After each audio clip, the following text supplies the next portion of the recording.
आज की कथा का नाम है माँ की आत्मा, एक भावुक कहानी। आज कुछ ज़्यादा ही देर हो गई। वैसे तो वो महिला हर रोज़ 8:30 बजे तक आ जाती थी। आज 9:30 बजने को आए, फिर भी नहीं आई। बिना उसके आए दुकान भी तो बंद नहीं कर सकता। उसे वचन जो दिया है। क्या नाम था उसका? इतने दिनों में उसका नाम भी नहीं पूछा मैंने। ये सब बातें रमेश के दिमाग में चल रही थी।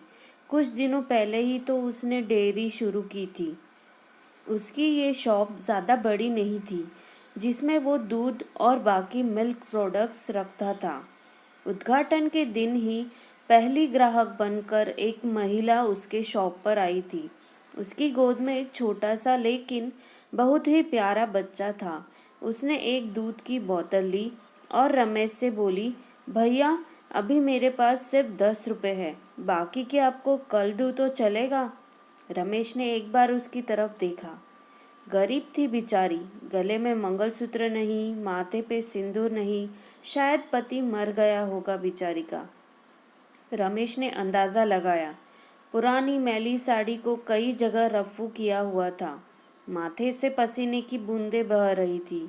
फिर उसकी नज़र उस मासूम बच्चे पर गई, जिसके मैले चेहरे पर एक निष्पाप हंसी थी और अभी अभी आए 2 दांत उसकी हंसी को 4 चांद लगा रहे थे।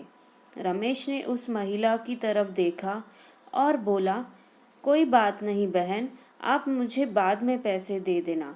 बड़े समाधान के साथ महिला ने रमेश की तरफ देखा और बोली, भैया मैं ज़रूर आपको कल पैसे दे दूंगी। यही पास में ही उस दूसरी गली में छोटा सा घर है, वहीं रहती हूँ। रमेश मुस्कुराते हुए बोला, कोई बात नहीं बहन, कल पैसे ना हो तो भी चलेगा, जब आपके पास होंगे तब दे देना। फिर वह महिला वहाँ से चली गई।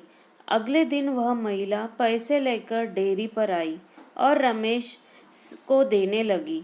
रमेश ने पैसे लेने से मना किया और बोला, नहीं बहन, ये पैसे मैं नहीं ले सकता, क्योंकि कल आपने मेरी बोहनी की थी। कल मुझे 2000 का फ़ायदा हुआ। आप मेरे लिए बहुत लकी साबित हुई, इसलिए यह पैसे मैं नहीं ले सकता। रमेश की कही इस बात से उस महिला को बहुत ज़्यादा खुशी हुई, क्योंकि इतने सालों बाद किसी ने पहली बार उसको लकी कहा था। वरना पति के मौत के बाद तो उसके ससुराल वालों ने उसे पनौती कहकर घर से ही निकाल दिया था। भैया रात को कितने बजे तक आपकी यह शॉप खुली रहती है? महिला ने रमेश से पूछा। 8 बजे बंद कर देता हूँ बहन, रमेश ने कहा। रमेश का जवाब सुनकर महिला का चेहरा उदास हो गया। रमेश को यह समझते देर नहीं लगी। उसने पूछा, कोई समस्या है बहन? अपने बच्चे और अपना पेट पालने के लिए मैं 2 घरों में झाड़ू बर्तन का काम करती हूँ। यह सब काम करके रात को 8:30 बजे घर लौट पाती हूँ। तब तक यहाँ आसपास के सभी दुकान बंद हो जाते हैं और लाचारी से मुझे अपने बच्चे को भूखे पेट ही बदला फुसलाकर सुलाना पड़ता है। वह बोल नहीं सकता ना, उसी का फ़ायदा उठाती हूँ।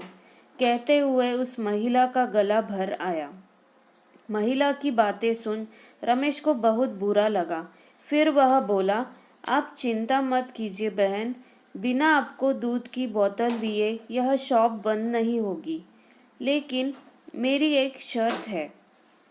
अपने आंसू पोंछते हुए महिला ने रमेश की ओर देखा और पूछा, क्या शर्त है? रमेश बोला, आप मुझे दूध के पैसे नहीं देंगी। यह सुन उस महिला की आंखें फिर छलक गई, लेकिन इस बार आंसू दुख के नहीं, खुशी के थे। उसे ऐसा लग रहा था जैसे इंसान के रूप में भगवान उसकी मदद करने आ गए हो।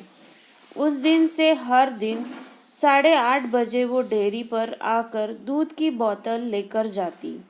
धीरे धीरे 5 महीने बीत गए और धीरे धीरे महिला बीमार होने लगी।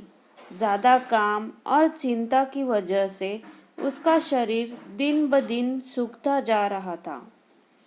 ऐसे ही एक दिन रमेश अपने दुकान का सारा काम खत्म कर इस महिला के आने का इंतजार कर रहा था।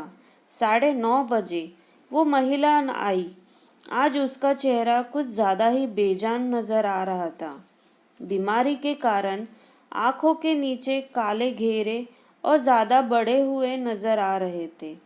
रमेश ने तुरंत फ्रिज खोलकर दूध की बोतल निकाल उसे दी। फ्रिज बंद करने के लिए रमेश मुड़ते हुए बोला कि बहन, आज कुछ ज्यादा ही देर कर दी। वो घूमा तब तक वो महिला दूध की बोतल लेकर जा चुकी थी। उसने सोचा आज ज्यादा देर हो गई इसलिए वो जल्दी चली गई होगी। बेचारी बेचारी का बच्चा रोता होगा भूख से। रमेश ने दुकान बंद की और घर चला गया। अगले दिन ठीक 8 बजे वो महिला शॉप पर आई और आकर बिना कुछ बोले खड़ी हो गई। हमेशा की तरह रमेश ने उसे दूध की बोतल दी। कोई चीज़ नीचे गिरी तो उसे उठाने के लिए रमेश नीचे झुका। वो चीज़ उठाई और सामने देखा तो वो महिला वहाँ नहीं थी। रमेश को आज पता नहीं क्यों उस महिला के काफ़ी बदलाव नज़र आ रहा था। उसे वो बड़ी कमज़ोर सी नज़र आई। अगले दिन फिर 8 बजे वो महिला उसके शॉप पर आई। आज रमेश ने उसका चेहरा बड़े गौर से देखा। उसका चेहरा सफ़ेद पड़ चुका था, मानो उसके चेहरे का तेज कब का जा चुका हो। उसने सोचा, बेचारी गरीब महिला करे भी तो क्या, ना किसी का सहारा ना अच्छी आमदनी। ज़रूर पैसों की कमी की वजह से बीमार होते हुए भी दवाई नहीं कराई होगी। रमेश जल्दी से अपनी शॉप बंद कर अपने घर गया।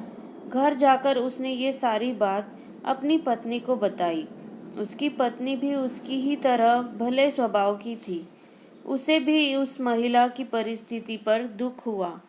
वो रमेश से बोली, ऐसा करते हैं, कल उस महिला के घर चलते हैं और किसी अच्छे डॉक्टर को दिखा आते हैं। रमेश को अपनी पत्नी की बात सुनकर उस पर गर्व हुआ, क्योंकि उसके विचार भी उसी की तरह दूसरों के प्रति परोपकार के थे। अगले दिन सुबह दोनों उस महिला के घर जाने को रवाना हुए। रमेश को उसका पता ठीक से याद था। जब वे उस छोटी सी गली में पहुंचे तब वह एक छोटा सा मकान था, जिसके आसपास दूर दूर तक और किसी का घर नहीं था। जैसे जैसे वे मकान की तरफ बढ़ते जा रहे थे, वहाँ एक बदबू तेज होती जा रही थी। दोनों उस मकान तक पहुँचे और दरवाज़ा खटखटाया ही था कि वो खुल गया और वो बदबू असहनीय रूप से बढ़ गई। फिर भी दोनों अपने नाक पर कपड़ा रख उस अंधेरे मकान में घुसे, जहाँ बच्चे के खेलने की आवाज़ आ रही थी। रमेश ने किसी तरह स्विच ढूंढकर मकान की लाइट जलाई और सामने जो दृश्य दोनों ने देखा वह देखकर दोनों की आंखें फटी की फटी रह गई। उस कमरे में उस मासूम बच्चे की माँ मरी पड़ी हुई थी। उसे देखकर लग रहा था कि वह 3-4 दिन पहले ही अपना देह त्याग चुकी है, क्योंकि धीरे धीरे उसका शरीर सड़ने लगा था। निर्जीव पड़े उस शरीर की आंखें देखकर लग रहा था जैसे रो रो कर सूख चुकी हो। निर्जीव होते हुए भी उस महिला की दोनों आंखें अपने बेटे को ही देख रही थी। उसका बच्चा भी अपनी माँ की आंखों में देखकर खेल रहा था, जैसे उसे लग रहा हो कि माँ उसके साथ खेल रही है और उसका पूरा ध्यान उसी पर है। वहीं पास में ही दूध की 3-4 खाली बोतलें पड़ी हुई थी। यह दृश्य देखकर रमेश और उसकी बीवी दोनों अचंभित रह गए। दोनों के रोंगटे खड़े हो गए। रमेश को अभी भी विश्वास नहीं हो रहा था कि एक मरी हुई माँ अपने बच्चे के लिए उसके पास से दूध लेकर जाती थी। रमेश ने और उसकी बीवी ने उस महिला का विधिवत अंतिम संस्कार किया और उस बच्चे को रमेश ने अपने बीवी के हाथों में रखा।